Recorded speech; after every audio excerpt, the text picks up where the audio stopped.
A dini cili ishte dimri më i ftoftë në Kosovë, kur temperaturat shkuan deri në -32.5 gradë Celsius? Viti më i ftoftë që është regjistruar zyrtarisht ka qenë viti 1963 në Gjilan.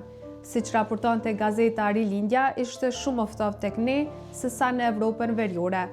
Në vitin 1985, Kosova cilësohej si vendi më i ftoftë në Evropë me temperatura që shkonin deri në -30 gradë Celsius. Sipas gazetës Rilindja atku, nga bura e madhe që kishte rënë në Gjakov ishin dëmtuar edhe 300 shtëpi. Madje Rilindja citonte deklaratet e qytetarëve të cilët nuk mbanin mend asimote. Sipas Prishtina Weather, temperaturat minimale që u regjistruan me 13 janar 1985 në Prishtinë ishin -27.2 gradë Celsius, -30 gradë Celsius në Klinë, -27.2 Ferizaj dhe Istok -25.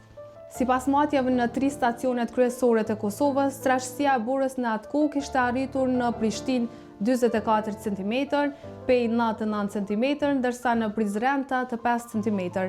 Ndërsa Rilindja raportonte se në Dëçan trashësia e burrës kishte arritur deri në 2.5 metra. Temperatura më e ulët e regjistruar donjëherë në botë është stacioni Vostok në Antarktidë. Më 21 korrik 1983 ishte temperatura -98.2 gradë Celsius.